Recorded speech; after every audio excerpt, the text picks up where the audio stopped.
اعوذ باللہ من الشیطان الرجیم بسم اللہ الرحمن الرحیم۔ جنت میں قیام اور ایک درخت سے ممانعت۔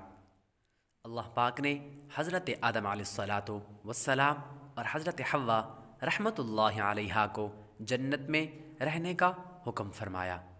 اور انہیں جہاں دل کرے بے روک ٹوک کھانے کی اجازت عطا فرمائی، لیکن چونکہ حضرت آدم علیہ الصلاۃ والسلام کی خلافت گاہ زمین تھی اور یہاں آ کر آپ علیہ الصلاۃ والسلام اور آپ کی اولاد پر احکام خداوندی جاری ہونے والے تھے اور انہیں دنیا کی بعض چیزوں سے روکا جانے والا تھا، لہٰذا انہیں اس پابندی کا عادی بنانے کے لیے جنت میں بھی بعض چیزوں سے روک دیا گیا اور فرما دیا گیا، اے آدم و حوا علیہم الصلاۃ والسلام، تم جنت میں